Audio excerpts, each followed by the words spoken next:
IAS institute నిర్వహిస్తున్న all India scholarship exam pass అవ్వండి. 2 years ఫీజులో 50% మాత్రమే పే చేయండి.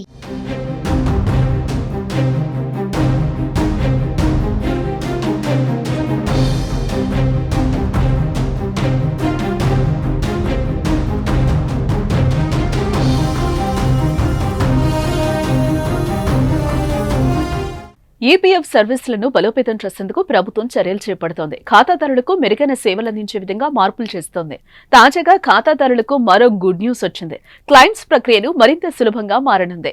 వచ్చే ఏడాది జనవరి నుంచి ఏటీఎం ద్వారా డబ్బులు విత్డ్రా చేసుకోవచ్చు. ప్రతి ఉద్యోగి పీఎఫ్ కలిగుంటాడు. దాంట్లో అటు ఉద్యోగి ఇటు యాజమాన్యం నుంచి డబ్బు జమ అవుతూ ఉంటుంది.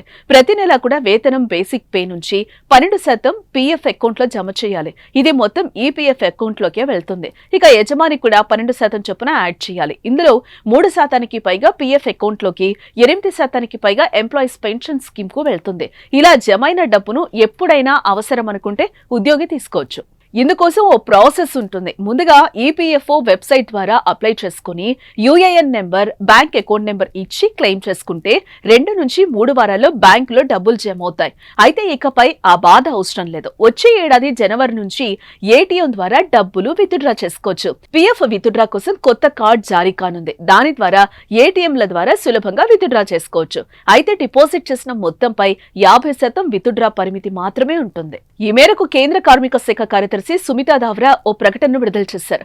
జనవరి 2025 నుంచి ఏటీఎంల ద్వారా చందాదారులు, లబ్ధిదారులు ఈ నగదును సులభంగా పొందవచ్చన్నారు. ప్రతి 2-3 నెలలకు కీలక మార్పులు చేస్తున్నట్లు దావ్రా తెలిపారు. రాబోయే రోజుల్లో కూడా కీలకమైన మార్పులు వస్తాయని చెప్పారు. అలాగే గిగ్ ప్లాట్ఫామ్ కార్మికులకు సామాజిక భద్రత, ఇతర ప్రయోజనాలు కల్పించేందుకు కేంద్రం కసరత్తు చేస్తున్నట్టుగా తెలిపారు. ఈ కామర్స్ సేవల రంగంలో వారు సమర్థవంతంగా పనిచేసేందుకు, దేశ ఆర్థిక వ్యవస్థలో తమ వంతు పాత్ర పోషించేందుకు వారికి సామాజిక భద్రత అవసరమని, దానికోసం పథకం రూపొందిస్తున్నామని వెల్లడించారు. ఏదేమైనా ఏటీఎం నుంచి డబ్బులు విత్డ్రా చేసుకోవచ్చనే నిర్ణయంతో 70 మిలియన్ల ఈపీఎఫ్ఓగా ఖాతాదారులకి ప్రయోజనం చేకూరనుంది.